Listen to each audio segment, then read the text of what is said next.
Hello viewers, I'm SB and welcome to the final update for Slipways. The developer was kind enough to give me early access to this, so thank you very much. And then sadly, I was too sick to make very much use of it. So this will be available for all of you tomorrow, if I'm not mistaken. But we're going to start taking a little peek at it today. So if you're not familiar with Slipways, don't worry, you will not be left behind. I'll explain what's going on as we do this first game here.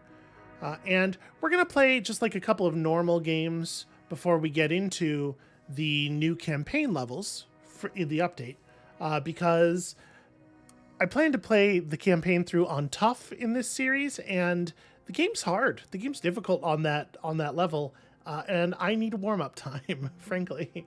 So we're going to play a game on reasonable today, exploring some of the other new stuff in the update, like the new quirks and the new technologies and stuff. So they've changed the way that you select quirks on the map here. You no longer have to just kind of click around looking for stuff that's cool. You can now choose things, lock in the stuff you want, so you can randomize the other one.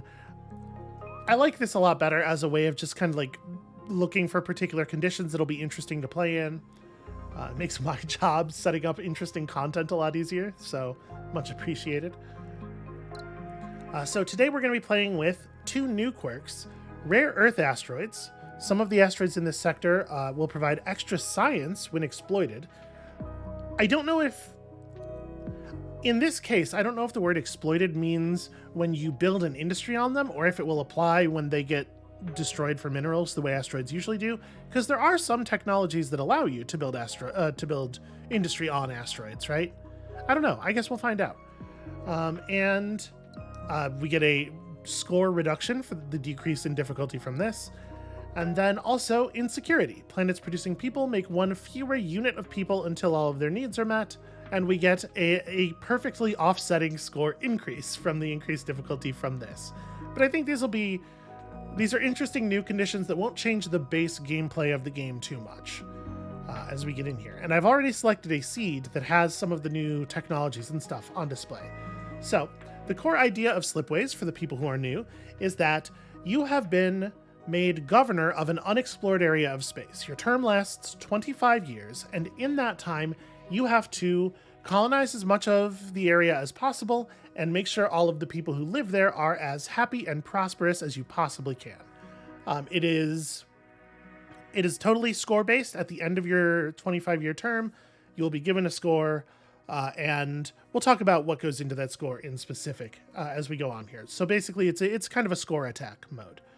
It plays in some ways very similar to like a Space 4X, something on the line of like an Endless Space or something, but without any of the competitive or combative systems. It's just you and the numbers, which is very appealing to me personally. So we're going to be playing with in any given game, you play as a combination of 3 races from the Alien Federation here. We're going to be taking the Vittori and the Dender today because they have some of the new stuff. In this particular seed, they have some new stuff available to them. And then, do you have... Increases the value of exploited asteroids by 100%. Okay, you know what? This will play nicely with the asteroid stuff. This is going to be our council. So, in terms of new things, here the Vittori have this tailored evolution project, can only be built on a human-producing planet, or a people-producing planet, rather, that is successful or better and is connected to a laboratory, which sounds like a pretty tight group of restrictions, but you're going to have at least one of those for every laboratory you build, right? So, and it adapts the genetic code of the inhabitants to the unique conditions of the planet, providing bonus happiness and trade income. Seems pretty strong. We also have a new perk for them, actually. Every time you invent a technology, receive 50 credits. That's interesting. Depending on your early game setup, I don't think we're going to take that today because money is not that tight on reasonable usually, but when we play on the higher difficulty levels, I think this is actually really interesting. The Dender have empathic links, allows planets and structures to receive a second worker from the same source. Now it says and structures, so I'm assuming it applies to labs, which seems like it would be pretty good. Just get an extra science out of each lab, provided you're managing your population correctly. And any planet receiving at least 2 people makes 1 additional point of happiness. And that's not planets receiving 2 people from the same source even, right? It's just if they're receiving at least 2 people in any way. That seems very, very good. The Dender continue to be ridiculously strong. Whenever a planet upgrades to successful or higher, you receive a science. Wow. Yeah, the Dender. I kind of thought they were the best faction prior to this update, and this feels it might just be that they're very much sort of like in the way that I like to play, but this feels like continuing that trend. And then the stuff we have over here is not new, but it will play nicely with the technologies we've chosen. So the megastructures planet, built on people producing planets of successful or better, adds a need for minerals. Once minerals is supplied, the project gives +1 happiness. Okay, and increased trade income for each mineral delivered, but only 1 happiness in total, as long as any minerals have been delivered. This is not new, I just haven't played with it very much. This was in the last update, for sure. Okay, I think this is going to be functional. Oh, no, thank you, game. You're right, I did mean to select perks. Let's try Golden Age. Golden Age seems very good.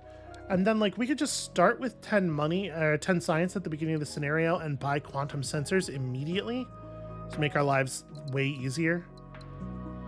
But the thing is, also, increases value of exploited asteroids by 30%. I guess... So I'm a little torn on this, because if it applies to the science from asteroids, obviously it's very good for us. But we won't actually know if it's applying to the value of the science value of the exploited asteroids, because we don't know what the base value is, because we've never played with this this thing before. I'm still going to take it. We're going to set ourselves up for the long game. We'll earn our 4 science for quantum sensors the old-fashioned way, by ripping it out of asteroids.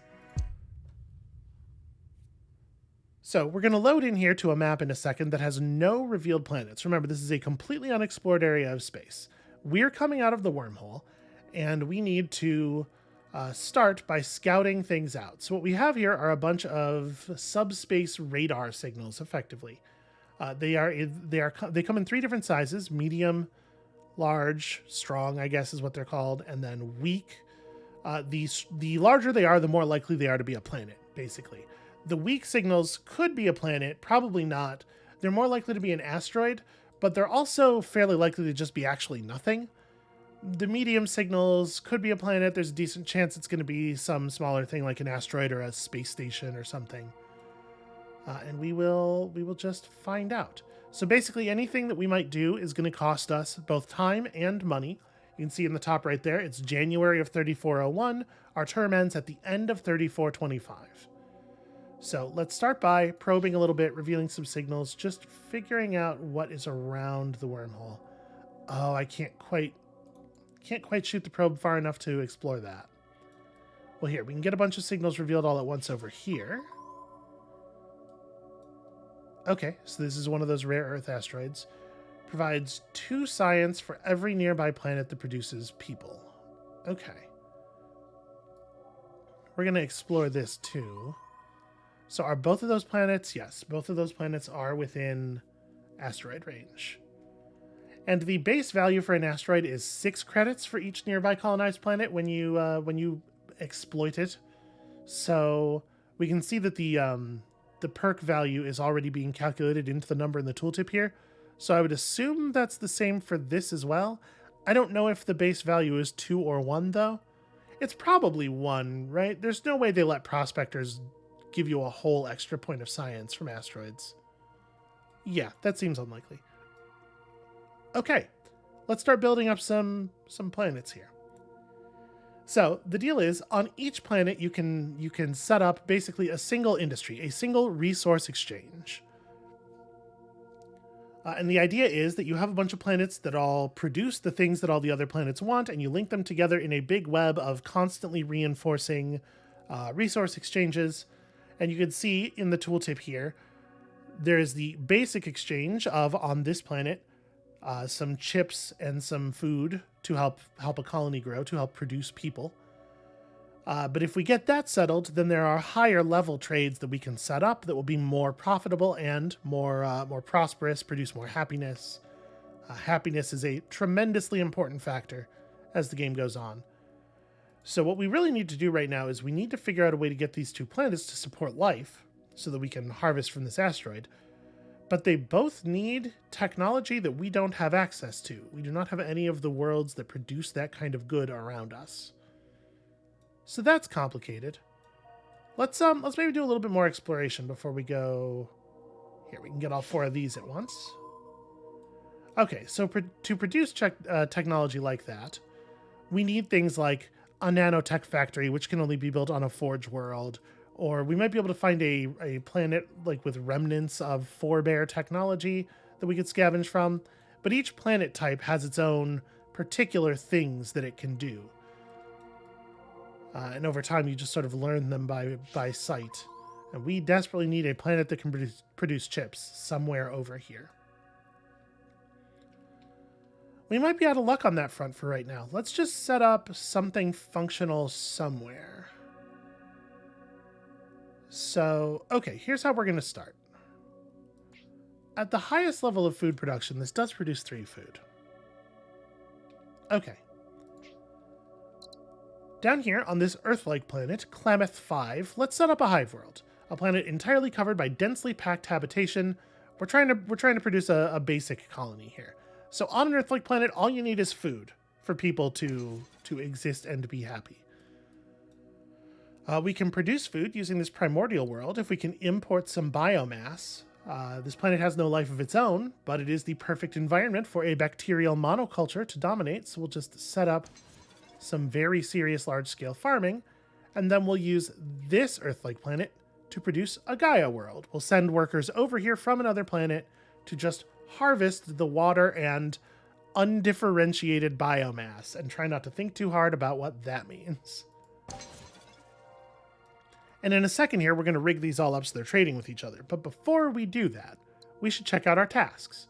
So at the beginning of the second year of your term, you are offered these quests, effectively. Each race in your council comes to you with a request. When you fulfill their request, you get some kind of reward based on the faction and also how many quests you've already done for them, and also some amount of blue stuff. I don't remember what the blue thing is called, but it's essentially a big packet of victory points. It's a bunch of score for the end of the game. These are really important. It's very, very good to complete quests. If I click out of this, I think, yeah, okay, you can see here. The first time we accomplish a quest for the Bakar, for example, we'll be allowed to have them react to events for us. The second time we accomplish a quest for them, we'll get 60 credits and also 2 science. The third time, all of their technologies will be discounted. So you build up familiarity with a race over the course of your term, and you get better and better stuff from them. Tasks are really, really important. So the Dender want us to get 1 food-producing planet to successful. We're definitely about to do that, so we're definitely going to take this task. And then get a mineral-producing planet to successful, or establish a lab studying minerals and get some science out of it. I'm going to take this one, because we want to set some labs up like kind of as early as possible anyway. This just combines well with the plan we're already intending to follow. All right, so you can see all these planets are like very unhappy right now. The little red flag is anger. They are struggling. They're not getting their needs met, and it's causing a lot of reduction in happiness. Happiness is a percentage modifier on your total score. At the end of the game, your points are going to be multiplied by your happiness value. So obviously you want it to be as high as possible, north of 100% by as much as you can. In addition, if your happiness dips too low for too long during the campaign, you just get vote of no confidence out of your position and you lose entirely. So once we start rigging up the resource trades here, people will be happier. And we do that by running Slipways from one planet to another. So now we're delivering people to this world, and it has become established. Yeah, all of its basic needs are being met. It feels fine. It's still not sending its goods out anywhere, and that's a bummer, but we're going to fix that too. So the biomass goes this way. When we met this world's basic need for biomass, we leveled it up to level 2, and it gained a need for water. And since the Gaia world was producing water, it took that in immediately as well. And then we run the food to here, and there we go. A bunch of established planets.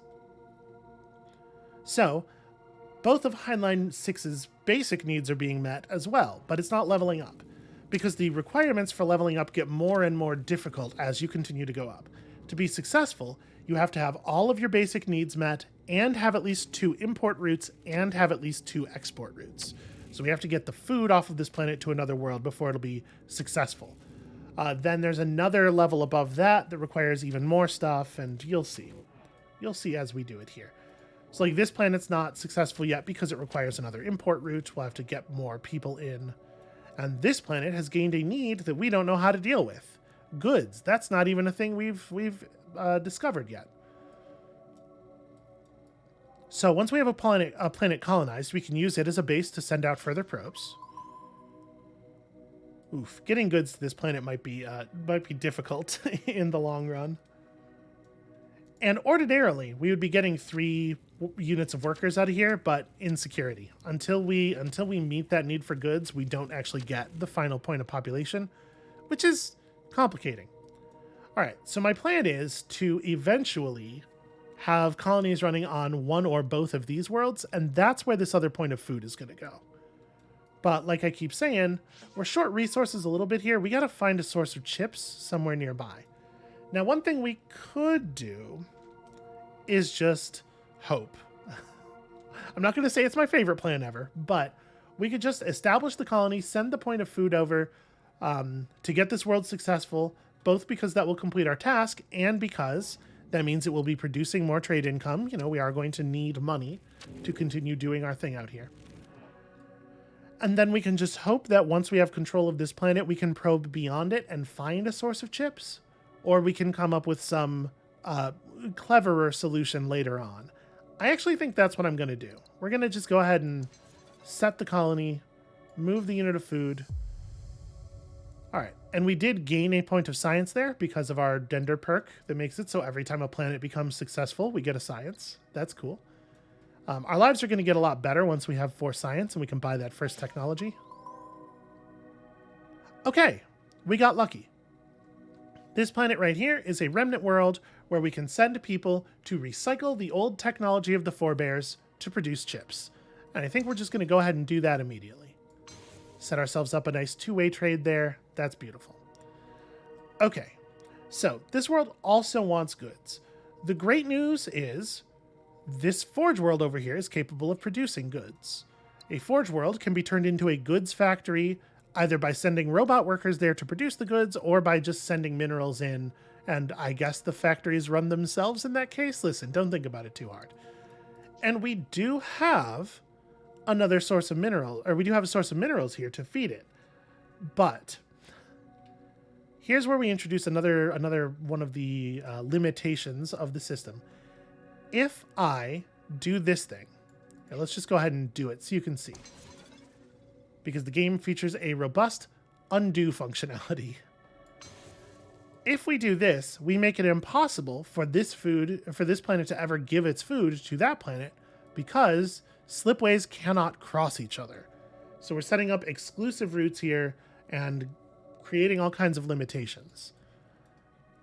I think I'm still going to do it. I think it's still the right move. And then we have room down here to set up a laboratory that we can send people from send people to and bring in the minerals. And I like that idea a lot. But it is going to be somewhat restricted. We basically have made this planet unusable. It's fine, though. So we're never going to have a second colonized planet here, but we are going to set up an industry on this planet. Let's go ahead and send in the minerals, and you can see on the next level it has chips as a need, so it's very easy for us to do that.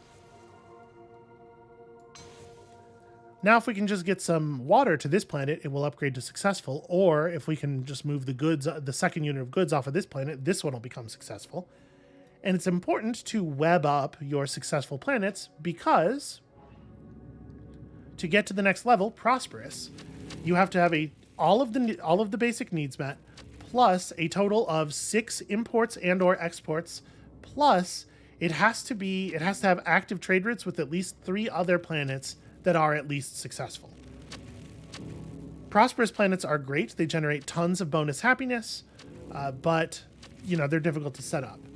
Also, you can see here, this planet is suffering some unhappiness from unemployment. If you have units of workers who are not doing anything, they get miserable. Here, let's start to fix that problem. Actually, first things first, let's blow this up. We're probably never going to colonize this 4th planet, so this asteroid is as valuable as possible. And popping it is going to give us 8 credits per planet nearby, plus 2 credits for the inhabited planet nearby, which gets us to the 4 science we need to buy quantum sensors. So now we can send our probes out 40% further, and the area that they explore is 40% larger. And you'll see the borders crawl back to indicate our new exploration range. Let's go ahead and set up this lab. So this is our structure menu. Right now, the only structure we know how to build is a laboratory. And we're just going to put this right here. And the way laboratories work is once you have a unit of people and a unit of one of these 5 resources sent in, the lab is producing 1 science. After that, it produces an additional science per year for every extra worker sent in, and 2 additional science per year for every extra point of the same resource. So we're going to make this a mineral lab and send in population from both of these places. That gets us a lab studying minerals at 2 science output, and so that's 2 tasks complete, and we get a new one. Or rather, we get 2 new ones. We get a choice of 2 new ones. So the Vittori want us to establish a lab studying robots and get it to 4 science, which is going to require it to have either 3... It's going to require it to have 4 units of things going into it, right? Yeah, because 1 person, 2 robots would only be 3 science. So that's a big lab. That's a difficult one. That said, getting a prosperous planet going, also costly. And the Bakar just want us to reveal this area. I think we're going to take these bottom 2 because I think this is a tall ask. It's a thing we do want to do, but I don't think it's a thing we'll do soon. And we really want to maximize the number of tasks we complete because these little blue victory point things are amazing. So let's send a probe out over here. Can I get... No, I cannot get all 4 of these signals at once, but we can get those 3. Okay, we have a remnant world down here. That's interesting. I still don't see a good way of getting goods to Klamath 5. It may just be the case that this planet never upgrades past established, but also stuff could occur. You'll see as we go on. We do have options for trickery. So that this technology, I'm thinking ahead about how we want to spend the population we have here, right? Because this is the last point of population this planet will ever produce. And a thing we definitely could do is send it here, make this ocean world into a water export world, and send water up to there to make this successful, and also to have this planet have... Oh, actually, it already has 6 exports now, right? Because, yeah, we have 3 imports and 3 units of population going out. So this planet just needs its neighbors to become more successful. That is a thing we could set up over here. Let's get a little bit more information. Look at how good the probes are now. I love this tech. Okay, that's a lot of info.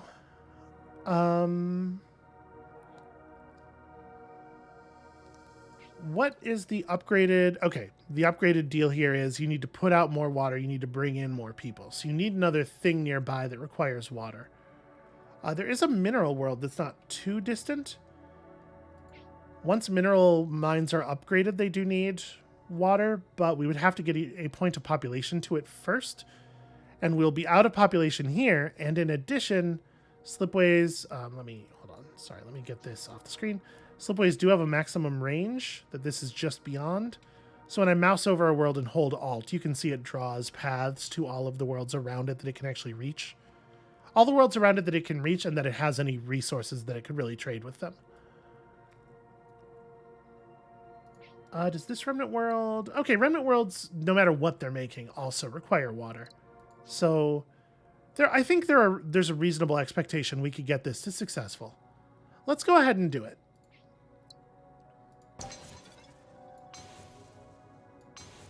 All right, so all that's needed for this world to get prosperous is for one more world that it's trading with to flip to successful.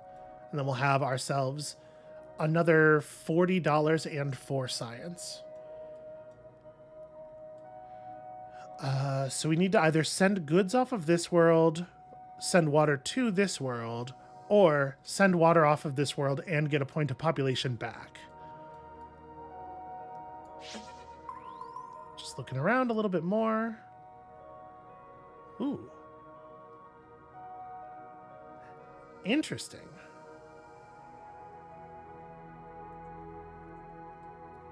I don't know that I've ever seen that before. That's probably a somewhat new thing. So if we wanted to create another colony or something over here, it would be pretty easy to do that. Right, we could do this and then make this a chip world, trade people for chips straight up, just as we did in this case. And then this planet would also require water. We could connect the water, send the people down. That flips this world. And then naturally, as you're doing this kind of thing where you're upgrading worlds to prosperous, you're building these tight little networks of worlds that are successful. So it doesn't take a tremendous amount of pressure to start flipping more worlds in the area because they already have successful neighbors. I don't hate that. And we can run a slipway. Yeah, let's do that. Let's go ahead and do that. I don't have a plan for how we would get goods to this world. We might have to do some shenanigans later. We don't have a plan for food either. I guess that's a thing we do have to worry about. So we have some worlds around here where we could get food if we had robots. We have a forge world over here that's capable of producing robots, but we'd have to get minerals to it somehow. And there is a mineral world nearby, but not in a place where we could get people to it to produce the minerals. And so you see the struggle, trying to figure out how are we going to produce these quantities of resources. Yeah, food is a little bit of a problem up here. Basically, all of the worlds in this area require robots for food. Oh, what am I doing? I'm being really silly, though. Because we have a source of chips right here. This can be our robots. I feel a little silly. Okay. I guess here's a problem with that. If we use this to produce robots and we want to do like robots to food here, I'm cutting off the population on this planet from being able to explore these cool ruins. But that's maybe fine. I think this world can't see that world because the slipway would run too close. Yeah. Slipways cannot go within the sort of the gravity well of another planet, which means we are so close to being able to do people for robots here, robots for goods there, and then goods straight to here. Well, I guess I was planning to run a slipway like this anyway, right? So it wouldn't have worked. All right, let's just do the basic stuff we had set up. So we want to use robots to produce food here.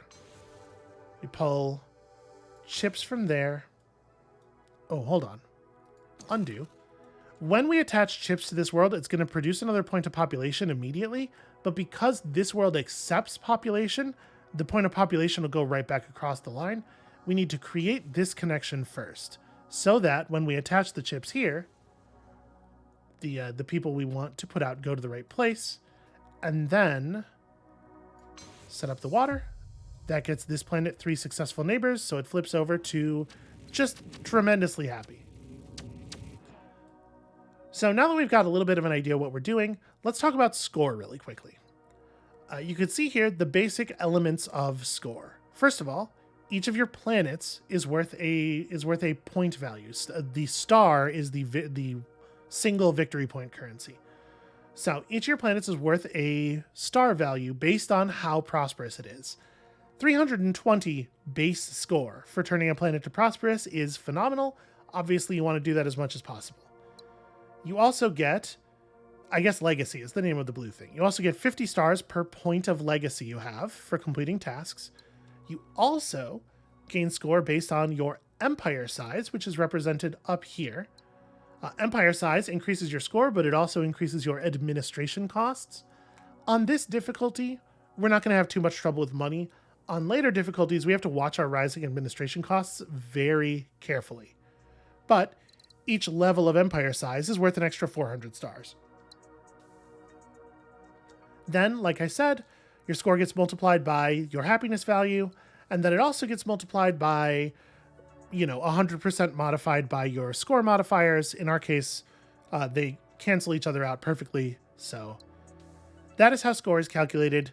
So leveling planets up is tremendously important. Really, really massively important. Okay, back to what we were doing. We accomplished that task. We've set up some more worlds over here. Things are looking pretty good. Let's go ahead and try to get this other task figured out. So in order to extend our reach any further south here, that's galactic south, obviously we have to settle more worlds. Yeah, this is way out of range. That's a shame. Setting up population on Arctic worlds requires an income of biomass, so we could have done a straight population for biomass two-way trade here. We could still do it there. That climbs us across pretty slowly, though. I guess there's not really a good way for us to get down to these worlds. If we could get goods to that world so that it would produce another point of population, then we could use this world to produce the biomass that we need to feed that world. But we can't, so this is tricky. What if we took a slightly more roundabout path here?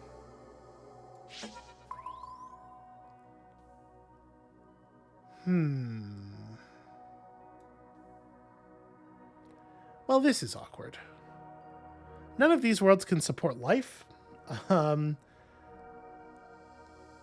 we need people or biomass to have functional industry on a primordial world. We need people to have industry on a mineral world. Setting this up as a people world, I think, makes a lot of sense. We have to get food. But we could get food from...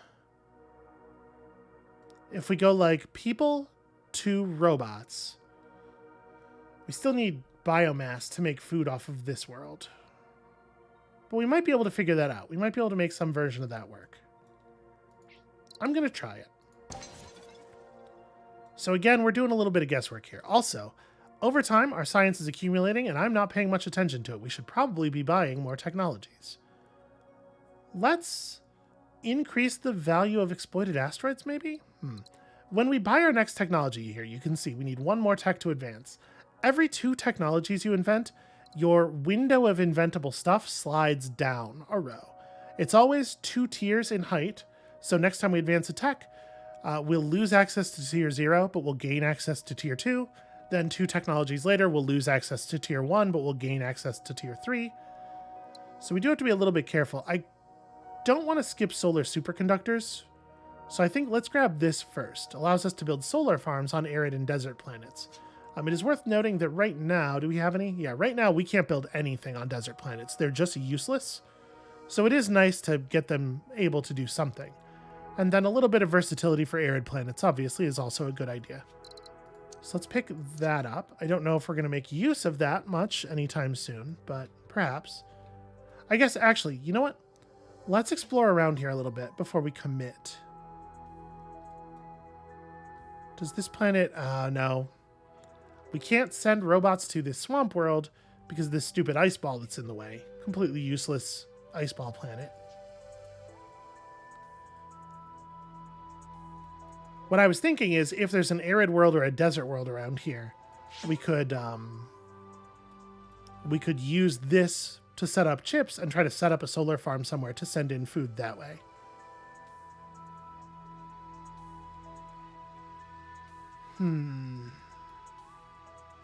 This planet doesn't have access to a lot of sources of biomass. We can get biomass.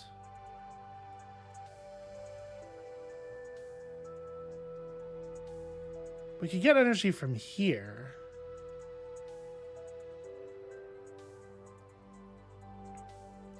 Because, like, this could be our food planet, right?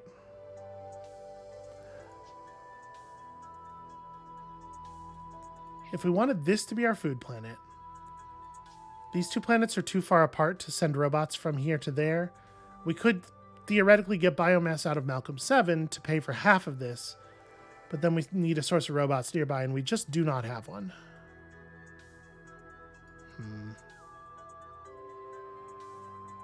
All right, I'm going to do something a little speculative here. I'm going to blow this asteroid up because it's in the way, and we don't particularly need the money, so I'm not going to worry about maximizing it. And we're going to connect this people world to this ruin. When you connect a populated world to a ruin, you get to explore it, and we've discovered an ancient observatory once used to map the sector. So we could rebuild it and use it for study, getting ourselves some extra science. We could scrap it for parts and turn it into mineral plus chip. We could scan the nearby planets. Obviously, we already have the planets near it scanned, so that doesn't do anything. But notice, we can only use results that are linked to no faction or that are linked to a faction we've done at least one quest for. We still haven't finished this Bakar thing yet, so no luck on this. But I am wondering if maybe that's the right move, because then we could connect the minerals to the lab and get even more science out of it. So maybe we hold off on doing anything with this. Once it's producing chips, I don't know what we'll do with them. No, I do. We'll use them to produce energy at the solar farm. And that'll be how we solve this problem. Which means that what I need to do right now is continue south, because we need to finish this quest so that we get that option, so that we can, yeah. Although, the other thing we could do is we could... So I haven't talked about energy. I probably should. Energy is a wild card. You can use energy to satisfy any need at all. We could send it down here to make food.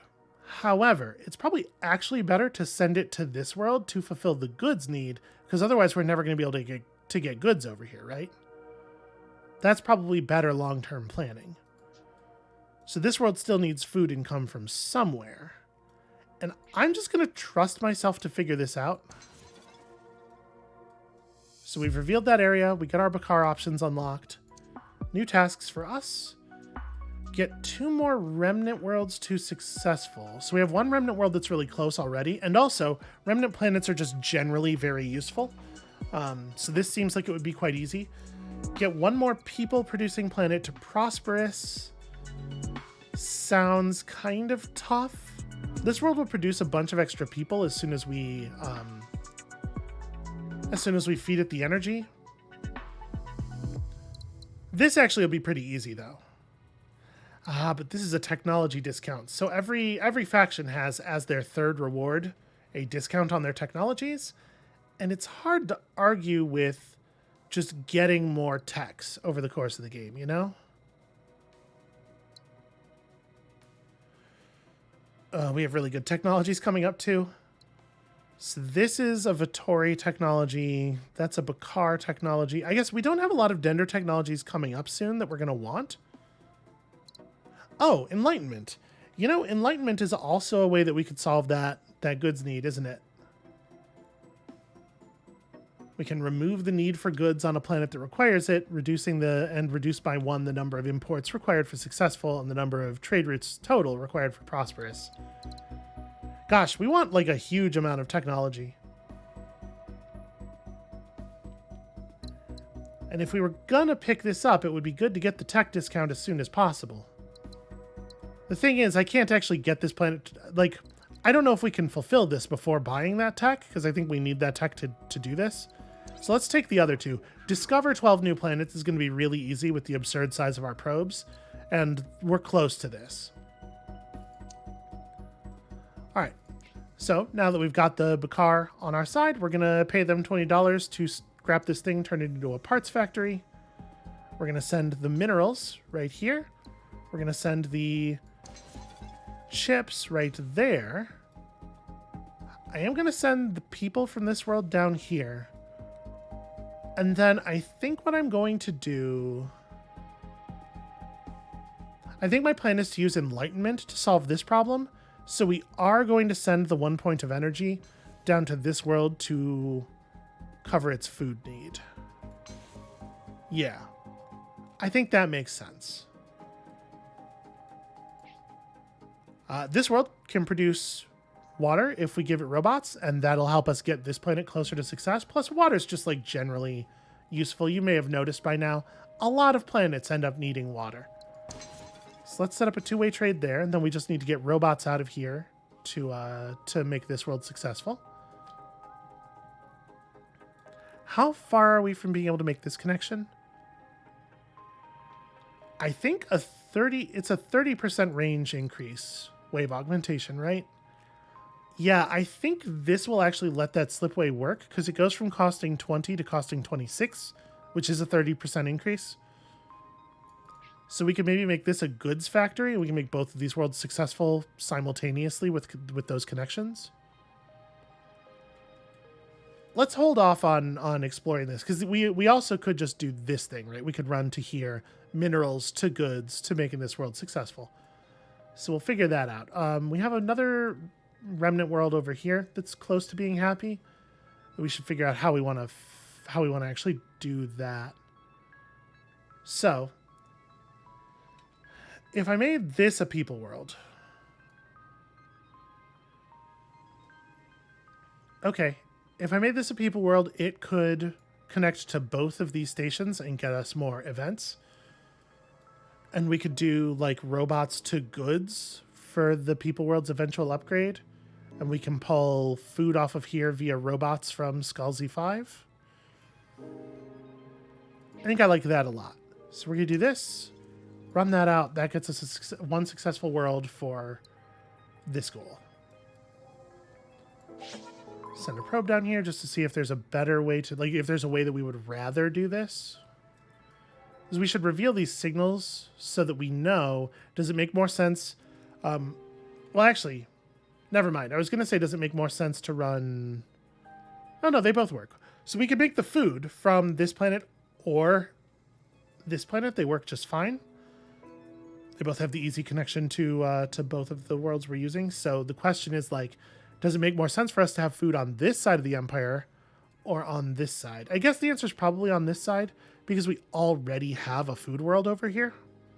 So anything that needs to be fed on this side is probably going to get fed. Yeah, okay, let's do that. So what we want to do is Hive World, make Scavenger World. Scavenger World makes food. Do that, and then connect the goods. And then we should check these out and see if they're anything, like, terribly relevant. Okay, so this is another one of those. Leave it for now. We do have obvious uses for the chips, though. And what's at this one? A matter synthesizer. Can synthesize various resources out of vacuum. How? Okay. Okay, but how, though? We could use it to produce water and biomass and food. Sending biomass this way and water that way. It's not going to be able to connect there. Yeah, that route runs right through a thing. A thing I didn't point out is that every time you connect a peopled world to a forebear ruin, you gain some technological knowledge just from exploring it, so you get more science. We're already back up at 27. So quantum computing is a thing we're definitely headed towards. And I'm wondering if I want to just go ahead and buy that now. And we can grab wave augmentation next, but this will immediately increase the output of our single lab. We need to build some more laboratories. So let's go to our lab and install that project. It increases the lab's upkeep cost, but we're doing like really, really well on money. Money on this difficulty is not too much of a problem usually. We could use the water as another input for this world to help it get to prosperous, since it will need 6 total trade routes. But that's a whole thing we set up there, and I wanted to have vision of these in case they gave us anything that was immediately relevant. Let's explore some more out here. Okay, that's an ice ball. And that's going to be out of range even with the greater range. I was thinking if we found another Arctic world out here where we could do this thawing facility again, this planet would become successful immediately if connected to a thawing facility because it would spend the last output and gain the last input. Okay. So I spent our science. We need to wait 2 years at our current rate of income for us to have the tech to try this thing again. While we're waiting. Wait, what am I doing? That's not the thing. Sorry. We already set up the energy. I'm getting all space frazzled out here. We'll be able to do that pretty soon. Get even more science out of that lab. That's good. What else do we want to do? What else is helpful? I guess we can check these out. Finish the Bakar quest and simultaneously get some guidance. I'm trying to maximize the number of signals I see here. Okay. $60 and 2 additional points of science.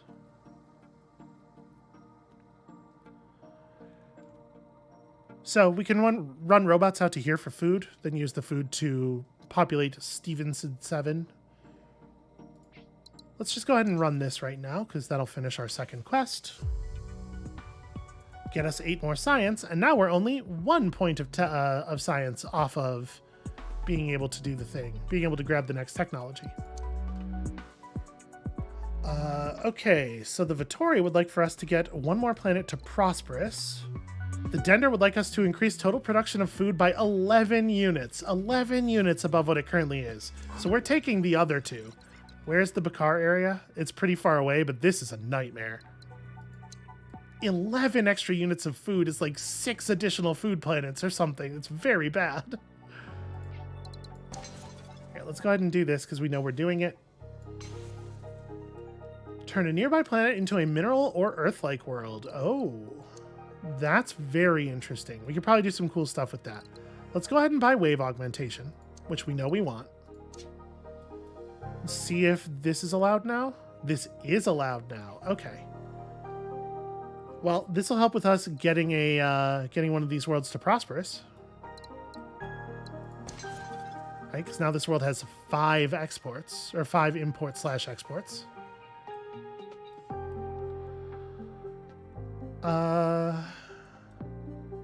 This one over here is also at 5.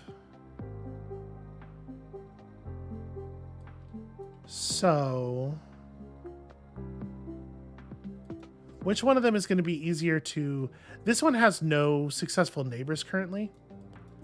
This world is already trading with 2 other worlds that are at least successful.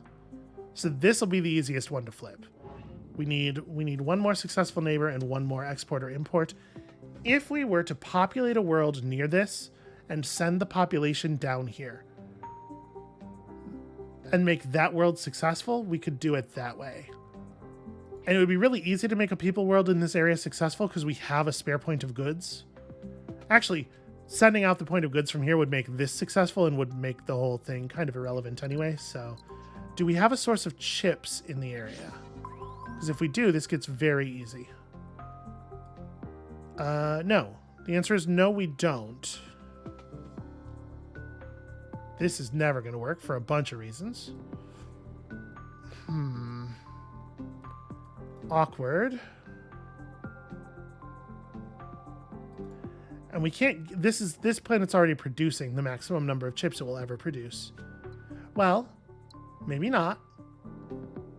If we somehow fed it a point of energy and bought an energy-driven industry, we would get more. Yeah, that's something, I guess. We're doing pretty well on technology, considering that I haven't bothered to build a second laboratory yet, but that's also a thing we do need to correct.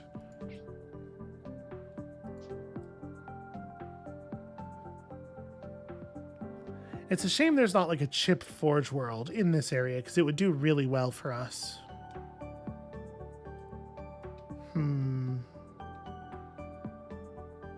Just trying to think about ways of getting our science output up. because I'd like to get a second lab. We're about to pick up a self-hosting AI, making our labs even better. And I've been very fixated on our quests so far.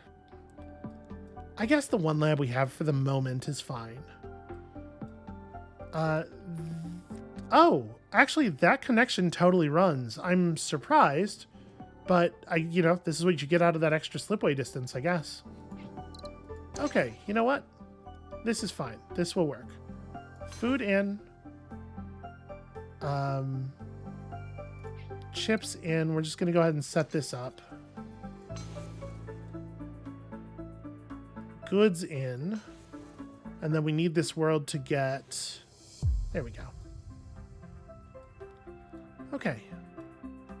So that's that Vittori quest finished.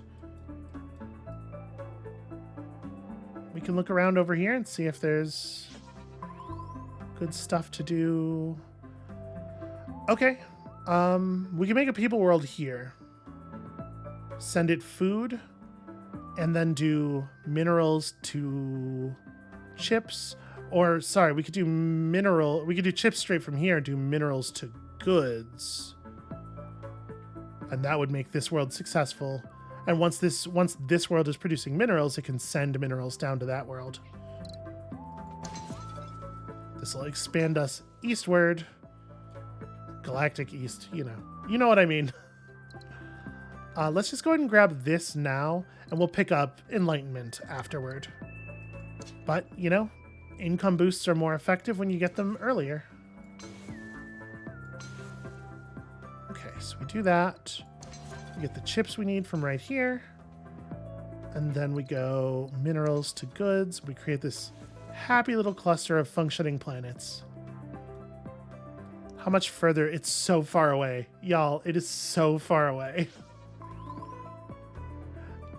And we just kind of run out of planets at this point. Like, we actually can't... We can hardly expand any further. We found a big dead area. How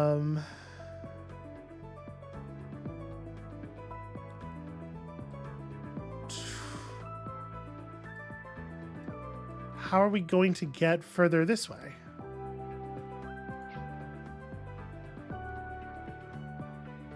We don't have nearby production of any of the resources we would need for this. Maybe we can go, like, somewhat south around it? No, not really?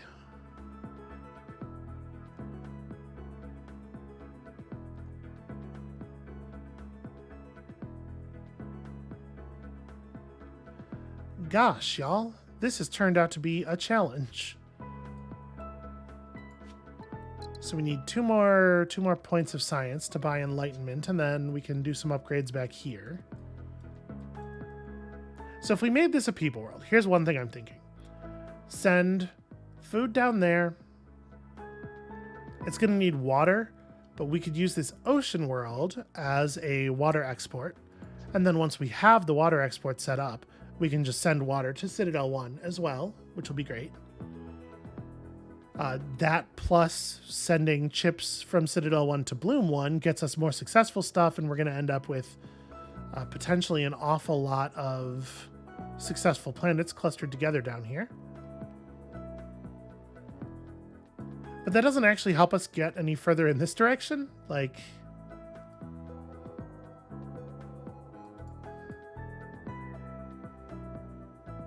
It would be good for our score, though. Yeah, alright.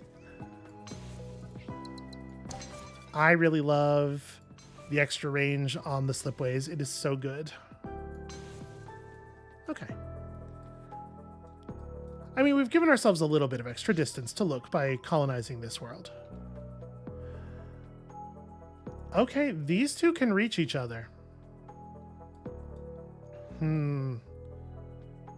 Also, I'm thinking if we set up a people lab or a water lab over here, we can bleed off some of the extra population from this world and help to get it closer to prosperous.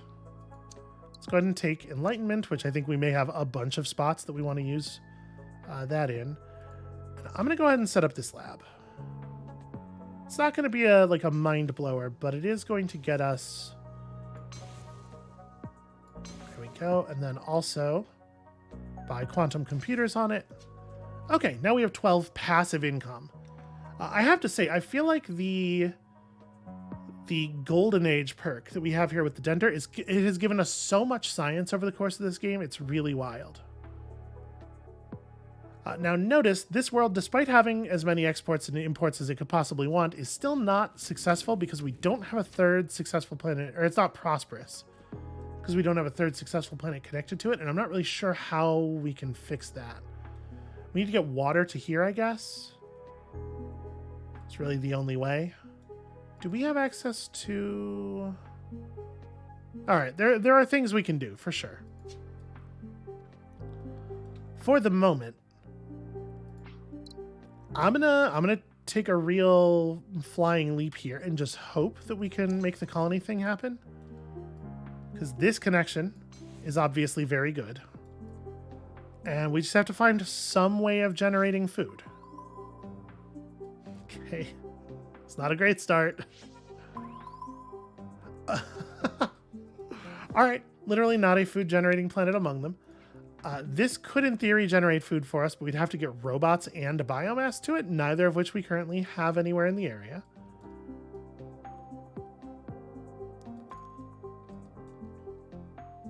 It is literally the only planet nearby that we could... Here, maybe we'll get lucky and one of these will be a food producer. Okay, that's a bummer. That is a food producer. I should have been more specific.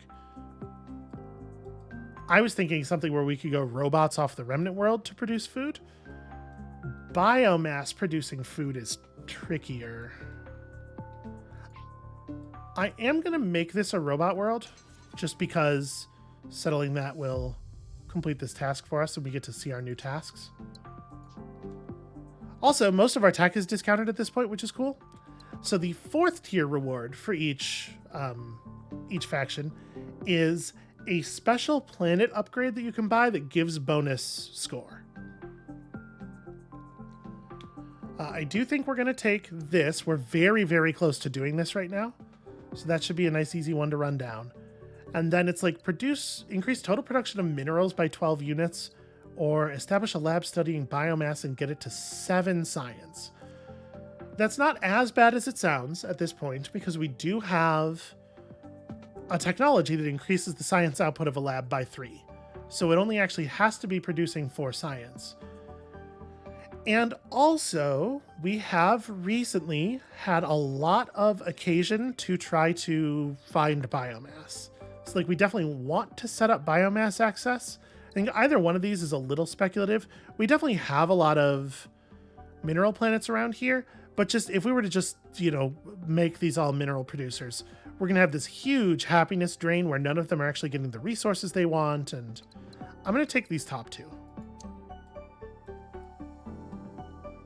And prior to buying any more technology, it would be cool if we could get this planet flipped. So this world can produce biomass. This world could produce water.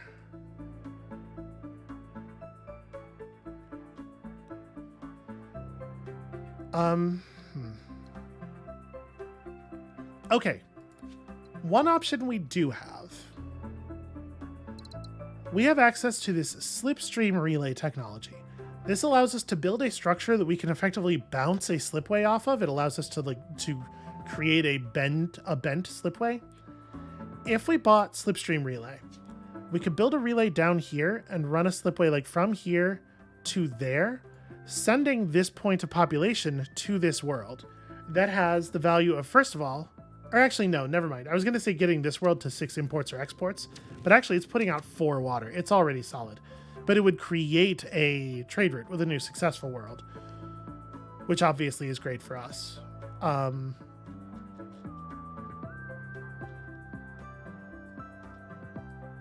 Or we could get this world some water somehow.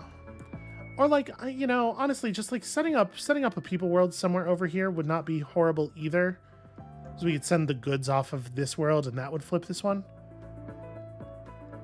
They both seem like pretty good moves to me.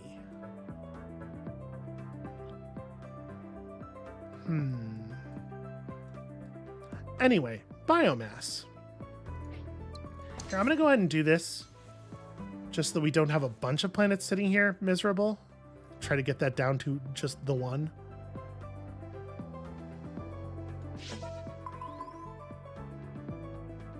That's a world that is, in theory, capable of producing biomass. Okay. We're starting to have some options over here.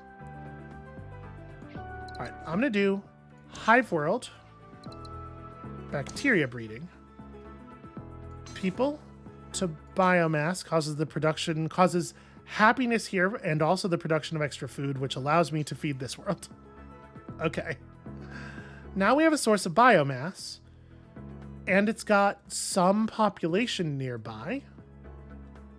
And if we can set up a situation here where we could have another populated world or another biomass planet nearby, or both, we could maybe get a biomass lab going that would satisfy requirements.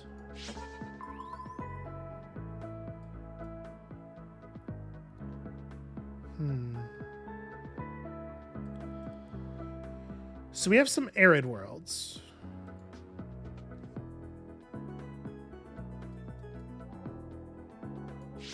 These arid worlds could be useful. Okay, that's another world that could produce biomass. So if this is a people world, let's say. I don't exactly know how we would hook that up right now, but for the moment, just stay with me. Hold on, what technologies do we have access to?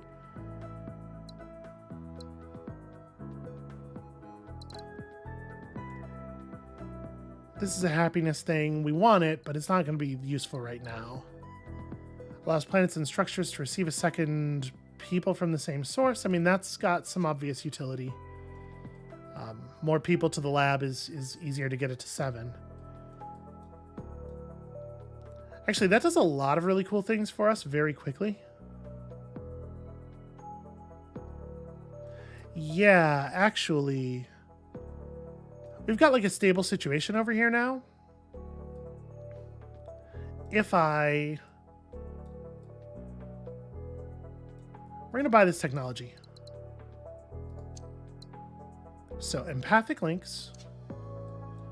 Then we're going to go here and we're going to use enlightenment to remove the need for goods and lower the number of imports it needs to be successful. So that flips the world to successful, gives it a bunch of extra people. We're going to send a second point of population here to make this world successful. And then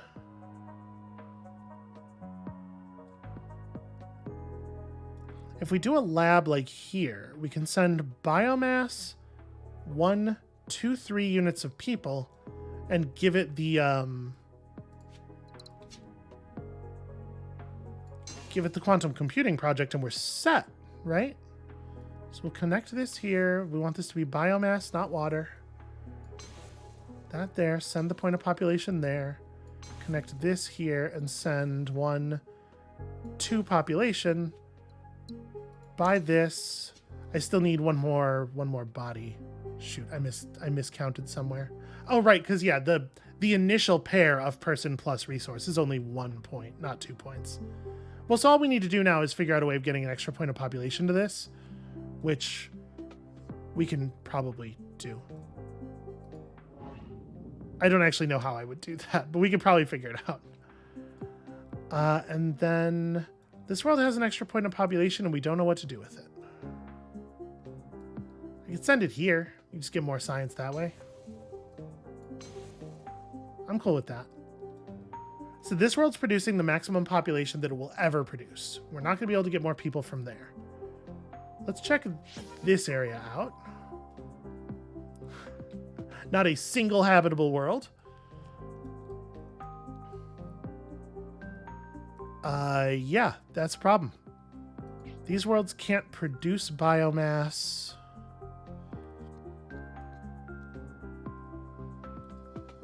So we're going to have to use a slip relay or something to make this happen. I was counting in my head one of the people, the first person as +1 science, but it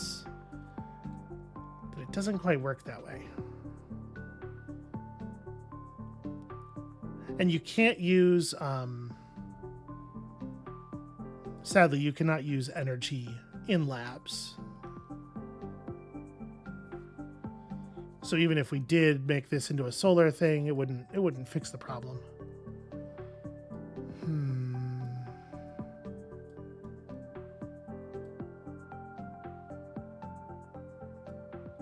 How are we going to make this lab work?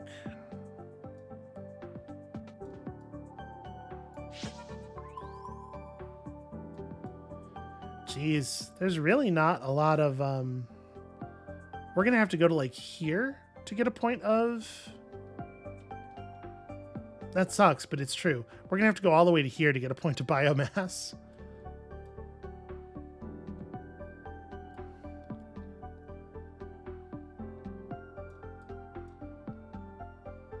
Okay, well, so we won't be able to complete this quest until we can hit 38 science.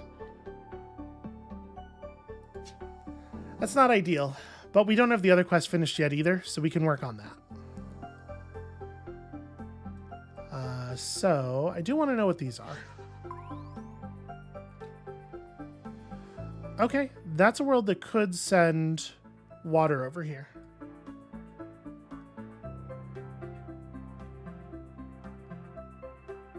Do I want it to?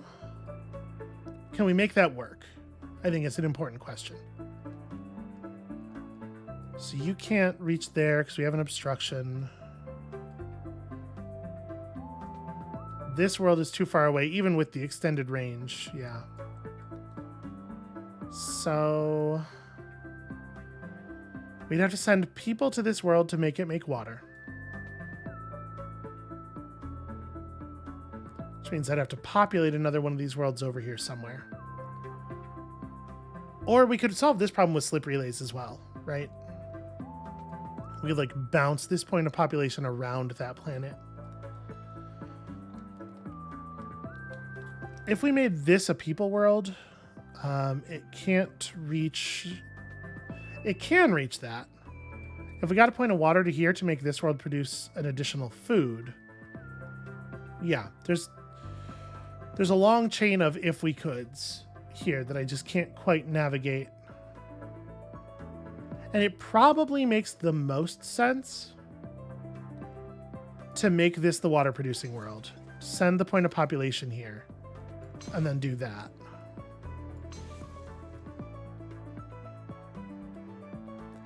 And then, yeah, once we have a slip relay, we can also use it to extend the distance that a resource will travel. And we can just move water from here to there, and then, bam, that's a successful world. That's a prosperous world. So it looks like we can't accomplish anything until, either of our tasks until 3420, right? Because we need slip relays. It's not what I want to be doing with my science right now, but I do think it's what we are doing with our science. So... to make this work, I have to send robots to this world. We still have some setup work we can do. We can get robots to this world pretty easily from here. But that requires me to get minerals from here, which requires me to get population to this world. Which I cannot do.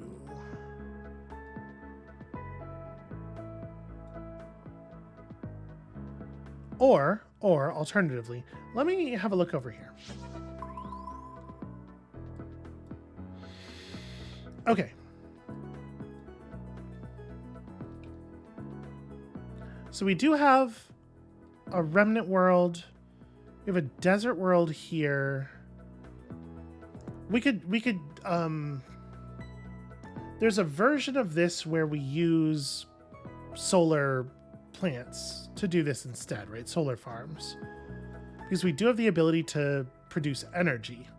And we can use that to cheat the robot requirement. In order to do that, I would need chips. Anywhere that we could produce chips. We could just produce the robots directly though, right? I'm just thinking that if we build a solar farm, the second level of the solar farm requires, or the third level, I suppose, takes in a chip and a robot, but gives you back 2 energy.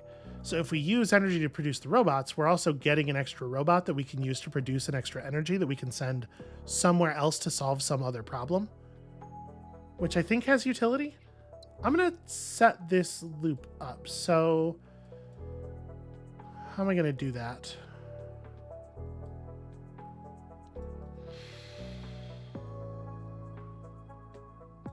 Like minerals to chips requires population over here, which we don't have a way of doing. All of our planets are really awkwardly spaced.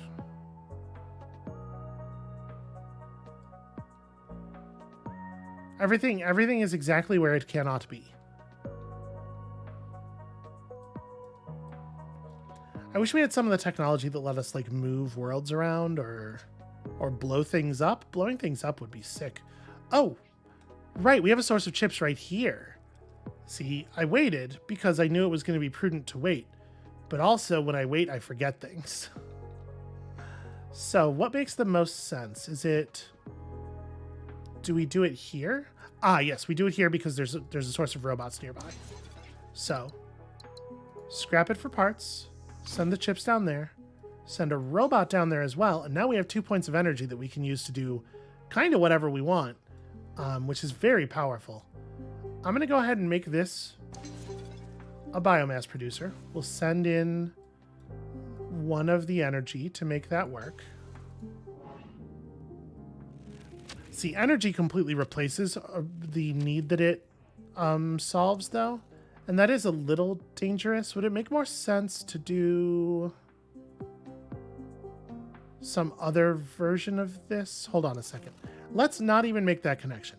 That's maybe how we're solving this problem. But we can, very quickly here, grab this. We do have access to time dilation, which gives us more time and obviously more ability to play around. But the thing is, if we buy time dilation now, I think what we're doing mostly is using it to buy time. We're just frittering away that time for the most part, I think. I'm just going to go ahead and get the slip relays. This is not maybe the optimalist strategy, but what it is a strategy that we can execute right now. And the thing is, this video is 75 minutes long already. All right, hooray. So now we have a technology on all of our factional tech. It's worth noting that the Slipstream Relay is not related to a faction. It always is in your tech pool, and so it doesn't get a discount from those faction tech discounts. There's a couple of things like that that are always in the pool. And then we need...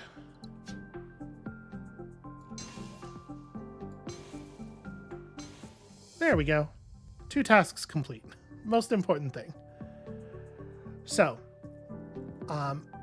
after the end of 3420, in the final 5 years of your term, you do not have to select 2 tasks when you are offered 2 tasks. And the reason for that is that any task that is unfinished at the end of the game is actually going to lower your score. So we should be careful here not to pick something I don't think we're going to be able to do. I think this still looks extremely difficult. This is like 1 good laboratory, and this we could probably figure out. All right, so do I want to... The question now is, do we want to do a Slipstream Relay to bounce a robot around from here to solve this problem and simultaneously make both of these planets much happier? Or do we want to, because we can save this energy and use it for something else, right? I think that's the answer. Now, slip relays are expensive to work with. Not so much in terms of money, but in terms of your time. You're spending 1 month to build the relay and then 1 month to run each slipstream from it, which totally sucks, right? That's a lot of time, and time is the resource we have least of right now. However, they solve problems that you just can't solve in any other way.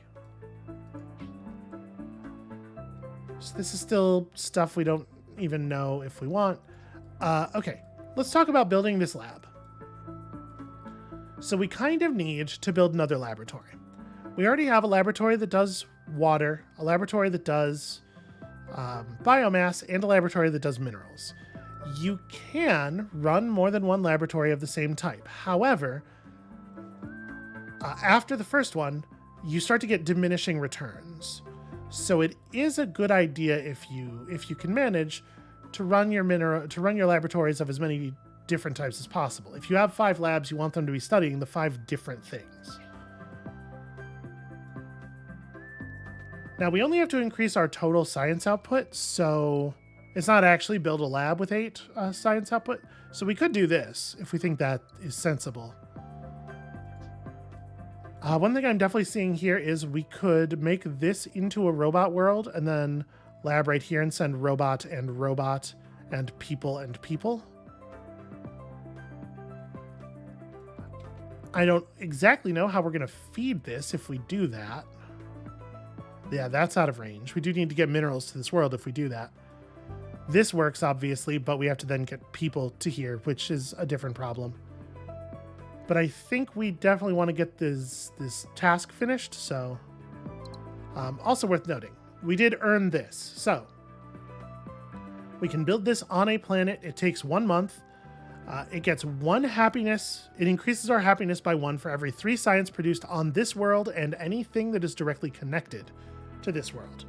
So, for the moment, I don't think we actually have a... Oh, never mind. I was going to say, I don't think we have a world that's actually connected to both of these, do we? But no, we totally do. So this world's our science capital, for sure, right? It's got to be. It's very hard to imagine anything else making any sense here. But we're not going to commit because we don't yet know. I should probably have resolved this long ago. I'm just now realizing this is a problem. Let's get that lab up. If we're going to build the lab, we should build it as soon as possible, get the science going, right?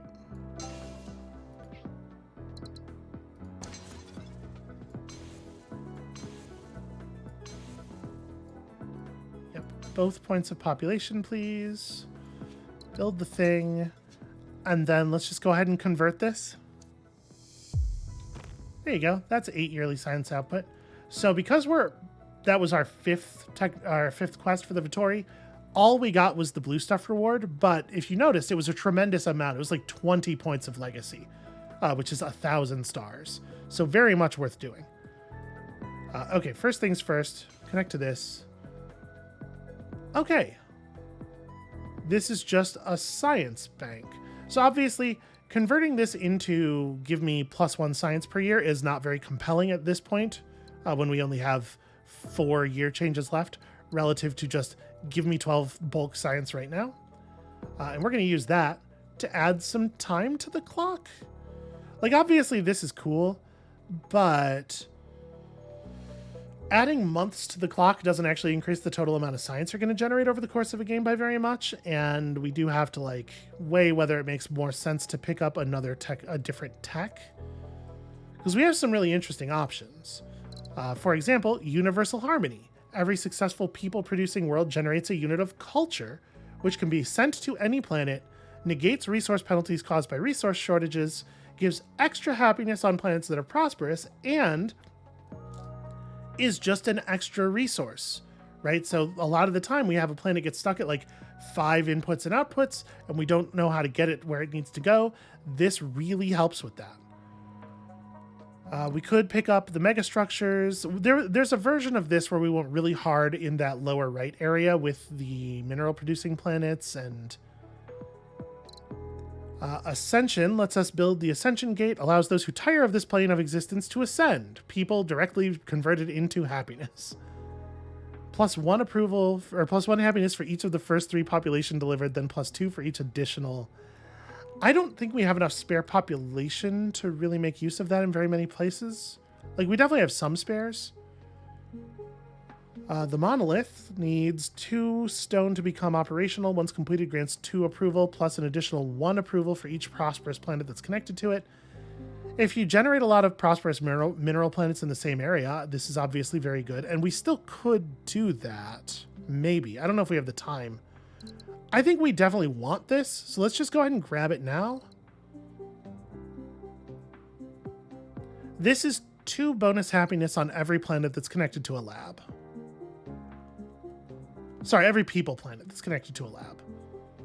But for us, that's 1, 2, 3, 4, 5. Yeah, for us right now, that's a 10% score increase. You know what? The tech thing is never going to slide down again. We will grab this, but it doesn't actually change anything about the game right now. Let's grab Universal Harmony first. We'll make sure to grab Tailored Evolution before we hit game end. Okay. Oh, I did some bad math somewhere here, and I didn't realize we were going to have one population left over. Okay, that makes this is already solved then. We just send the point of population here, and then... Sorry, and then do this. Okay. So that's happy. We're going to do a slip gate over here, I think. I think this is the way this makes the most sense. Or slip relay, rather. Okay. Yes, please make that planet not be miserable and suffering. Okay, so what do we still need to do? What's tremendously important? Oh, I should definitely do that. Make this planet successful, which is going to lead to it being prosperous quite easily. Oh, hey, maybe we should focus on this because I do need to get this done before the end of the game, or else we're going to be in trouble. So we have some mineral producing worlds. We don't have that many mineral producing worlds, actually. Here, let me get information. Okay. So this world needs water, at the very least.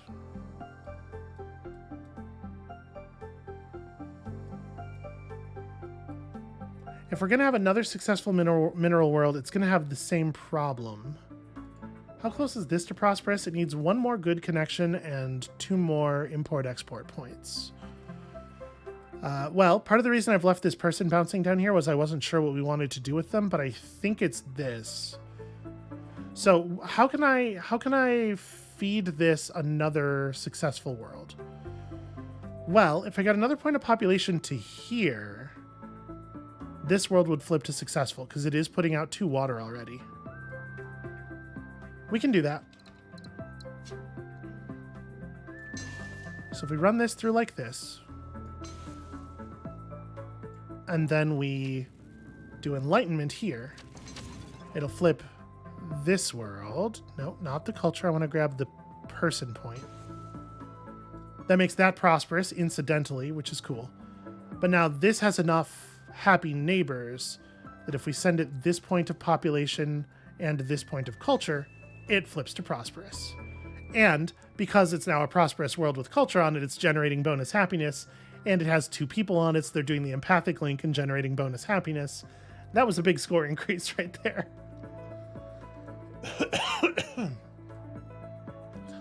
So now we need to flip one more prosperous world, and I mean, it's got to be this one, right? This makes the most sense.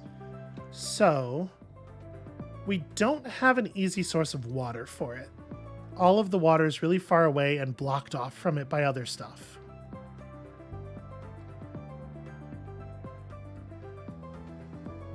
We could do a slipway of some kind. A slip relay of some kind. Allowing us to move like a point of population from here to that world. Like, I bet we could do that in one relay. Yeah. To this world to produce water and then run the water that way. And then that means that this world can also send... Well, sorry, that relay doesn't connect. So we do have the option of picking up stream splitting, which allows us to run another leg off of each relay. And that would allow us to build, let's say... Can I... Oh, there's a spot. I saw it. I need a spot where the relay can connect to all 3 of the planets in question. Yeah, right there. I'm going to pick that up. I think it's actually going to be really good for us. So we're going to do this to that to that. Sorry. Turn on the water. Okay. Point of population to here to make this world not miserable. Point of population to here to put this world to 5 imports or exports. And then we use the point of culture to flip it the final point. Okay. So now that we're in the super late game, we don't have to take any more tasks. Each task that we take and don't complete is really, really bad for us. But if we complete this one, we'll get 17 legacy and access to the Dender planet, which is population based, I think. It scores you from population somehow. I think it's probably worth having. So let's go ahead and we'll just take the one. 2 food worlds become prosperous is a thing we should be able to do. All right, this world just needs 2 more imports or exports. We can import water and we can feed it culture, and that solves that problem. And there's no other worlds around here that particularly need... Why are you not? Oh, are you really still at 5? Even after that? Okay, well that's like solvable in a billion different ways. I'm trying to figure out which point of culture I want to send over. You're not connected to enough happy worlds. So I'd have to connect you to somewhere else anyway, which would allow you to do an export. We could do this with it and just send a point of energy over. And that would solve both the problems. So we can afford to use this point of culture then to do this. That's fine. And then where's another... We must have at least one other food world that's already close to prosperity. We have a lot of food worlds. This one. Okay, this one has no access to biomass. That is tricky. We don't have biomass in this area. Let's see something really quickly. Okay, there is a biomass producing world right there. Of course, it's out of range.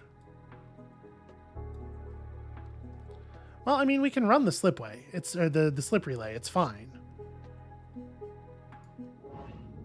And it needs 1 more import, and that would be satisfied.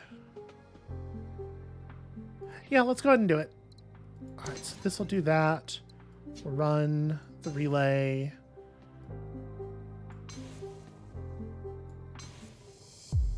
That's a task complete. Increase the total number of prosperous planets by 4. We can do this. We're going to do this for sure. I don't know if I want to take... This one feels tricky. How many more mineral producing planets do we have left that we haven't flipped yet? That one, and neither one of them is even close. We're really, really out of time. I think I'm going to take this, but that's probably our last task. We're going to enlighten this world so that it's producing additional people.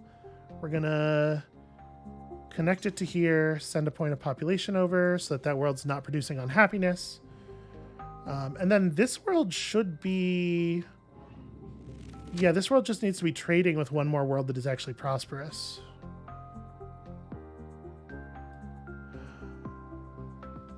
How are we going to set that up? Because we absolutely could, right? If we could get the other point of biomass off of this world in some productive way, we could send another point of population over, and that would flip this world to successful, which would flip this to prosperous. Oh, also we have more technology. So we know we have to buy this before the game ends. We could do that next year, though.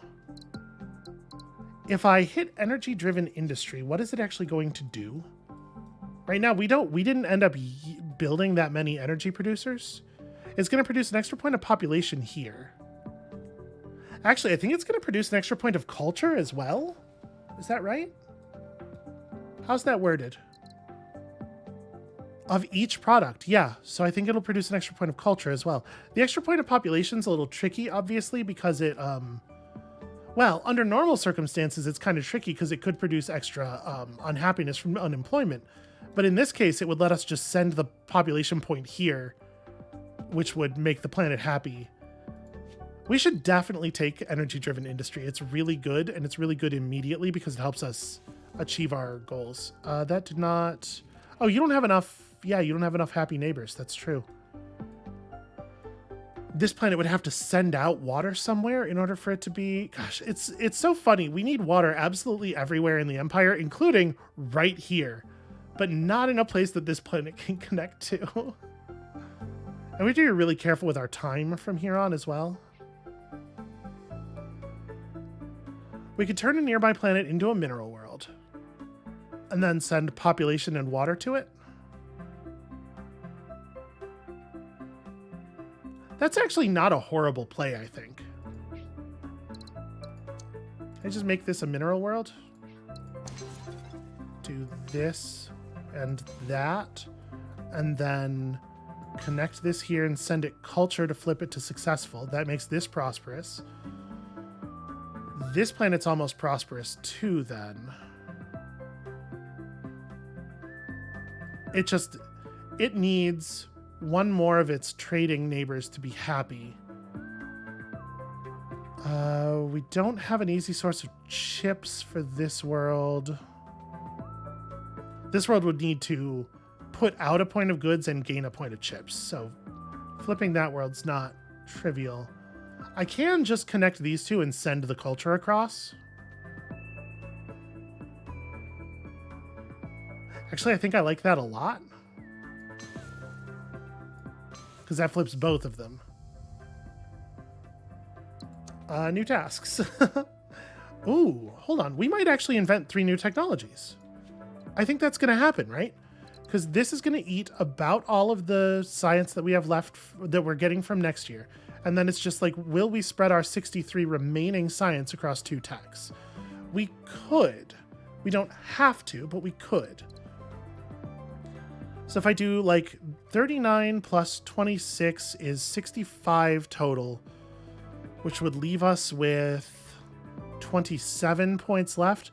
So we would have to buy we'd have to buy a technology that doesn't do anything, but the trade-off is we gain 17 more legacy. So I'm going to do it. This will give us a little bit more time to play around in the end game. There is a 48 point. We can't afford to do this, right? We have to take this next year and then probably we have to buy spiritual growth or some garbage. Yeah, it's fine though. It's fine. We're gonna complete that. So with the little bit of extra time we have here, let's just keep making things prosperous. Just keep scoring points. So where are some places that we can connect up some worlds and make them happy? You're very close to prosperity. There's another situation where it's a very annoying asteroid. This is another situation where we could just connect a world. Worlds that are producing culture are they're so useful. Here, I guess we'll just send this over here just to have them employed. So that's actually a 2% happiness gain because we lose a point of unemployment and gain the empathic link, which seems bananas. It's wild how powerful that is. Let's go ahead and enlighten this world. And then we may as well do this.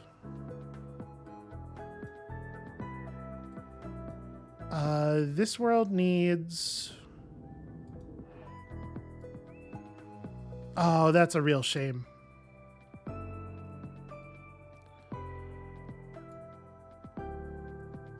Is it worth spending 3 months to create a link between them? Because I'm trying to push this world to...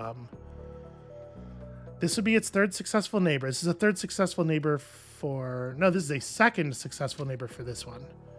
For this one to get successful, we have to spend its minerals, which we can't do, realistically.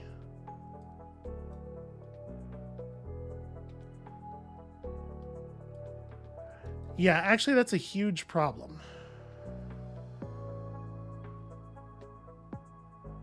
Okay. I think that this ends up being very worth it, in fact. We connect it to these worlds like this. So we send a person to there, so that gets this world its 3rd successful neighbor. We send the culture to here so that those worlds are actually trading. That flips us to prosperous. Then we just send this person here so that they're employed. Give them some busy work to do. We buy the 2 technologies we wanted. Tailored evolution, obviously pretty good for us. Oh, it is a project that we have to actually build. I have to remember to go click on it. And we can't build it any place that we did enlightenment. So, okay. Oh, it costs science. I didn't notice that. Interesting. Well, then let's get this as our other tech that we don't care about just to finish the goal. Because that leaves us with enough tech to buy a couple instances of this project. So it's not going to give us as much science or as much happiness as I was hoping, but it's still going to give us like 4. And a 4% score increase is not a bad thing to get for that little science. I do not think we're getting any of that, so let's not take any new tasks. Here, we didn't do enlightenment here either, so we can buy tailored evolution there. Okay. 4% more score. Huzzah.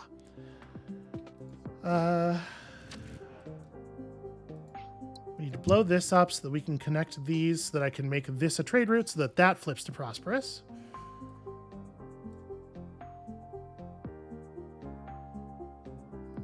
This world is in need of another happy neighbor. Well, actually, if I do this here, that makes this world happy. It needs 2 imports, and it can receive culture from 2 different planets. There we go. So that's prosperous. We can do this to make that world happier. Just pay off some of this unemployment as well. I didn't even realize that was going to happen, but that rules. Oh yeah, we can make that world extra happy. Empathic Link is so good. You're probably a little bit too far from success for us to get you to success. Let's make sure that we build our planets here. So, value based on the distance separating this world from the starting wormhole. That's gotta be this one, right? Except we can't build it there. It has to be successful or better. But this world, right? Can I get here, I want to zoom in a little bit. Do we get a preview of how much value it will have? No. It's 6% there. I think it's probably the same here. Yeah. Okay, that's fine. It's that one. 6% bonus score. Then, Vittori. That's 5%. 1 happiness for every 2 population produced on this world and everything directly connected to it, as long as they are employed. So, we could connect these worlds. No, we cannot connect those worlds directly. All right, so I think there's only one viable place in the Empire for this then, right? Well, I guess, okay, these 2 worlds are connected. I was also thinking this. So 2 population, what is that? That's like 4 and 4, whereas this is 5 and... we're not allowed to make this... Yeah, we can't make that world both the Vittori capital and the other capital. Hold on.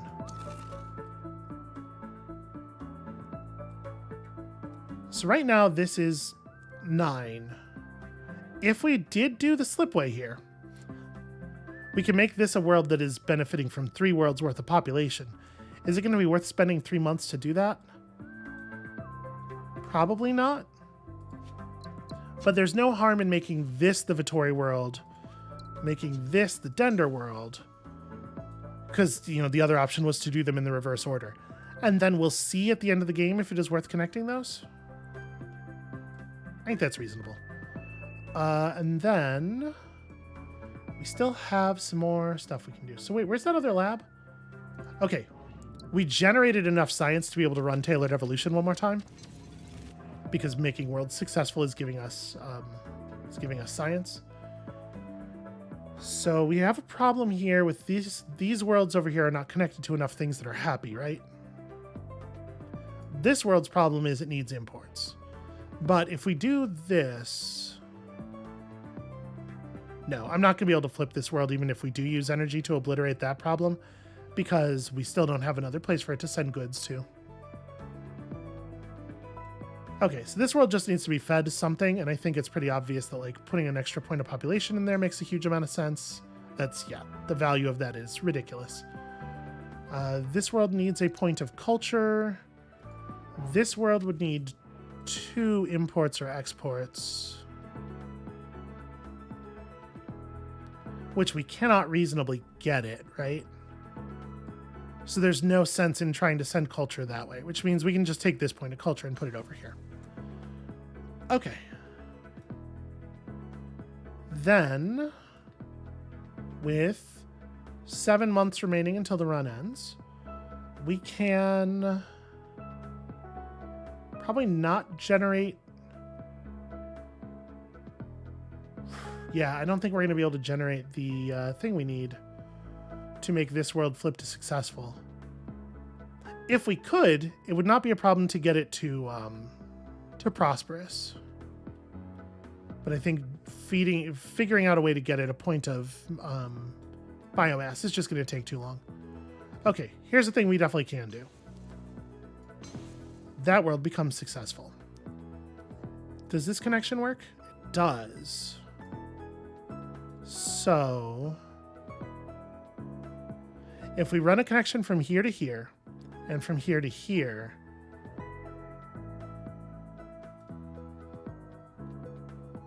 does this work? No.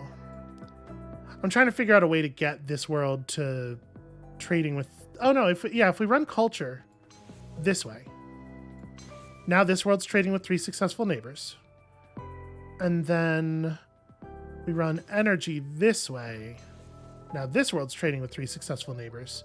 And the only problem this world's having is it doesn't have enough imports, which we can solve by giving it the other point of culture. It would be better to flip this world, but I don't think we can.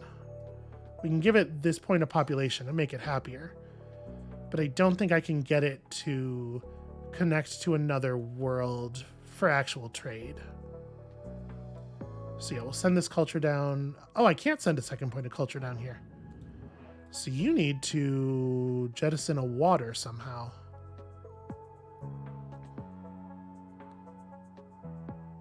God, there are so many places in this galaxy that need water and biomass desperately. And then we have so many places where we're producing it and we just can't get it to them. So this world also really needs to give water to one place. We have 4 months left. Build. Okay, so with our 4 remaining months, we could build a slip relay right here. And we could go from this planet to this planet. And it would flip both of these. They would both get the number of exports they need, and this planet would get its 3rd functional trade route simultaneously. Oh no, sorry, not to here. Shoot. They could probably both reach to that, right? Yeah, that works. Neither one of them is currently sending water up here. So that would flip 2 worlds. So let's go through, and everywhere that we have bouncing resources yet to be spent, let's go ahead and spend those, because that's a thing that takes no time to do. Let's drop this, and we'll just feed this somewhere. Planets that are receiving... Prosperous planets that are receiving culture give bonus happiness. Because the bouncing resources are not worth anything at the end of the game if you haven't allocated them, and the game will not allocate them for you. So you got to make sure you do it. It benefits you to wait until the last possible moment, but I think we've now... Okay, we have this point of culture. We're not actually connected here. Shoot. And there's no place where a single point of culture is going to do anything, right? These worlds don't have a prosperous state. Successful is as high as they get.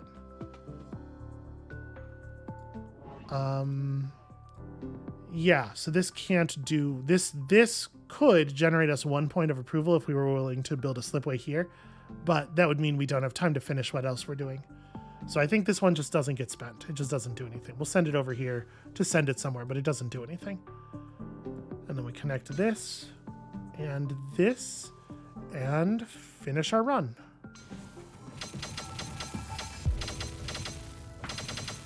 And there you go. That's a Slipways. That took longer than I would have liked. But I knew that the first run back was going to be a little bit slower, especially with me explaining things. So yeah, there we go. 216% happiness, 185 legacy, Got our empire size to colossal. 23 prosperous planets is like pretty good. I definitely had like, it's better for your empire to be packed together so that you have more planets feeding each other. More of this stuff on the outskirts could have been higher level if instead of it being outskirts, it was sort of like folded up against, like if we had colonized these worlds instead of these worlds. But, you know, you make the decisions you have with the information you have at the time. So that's going to be it for us for today, and thank you all so much for watching. I am so excited to be back playing Slipways. I love this game very much.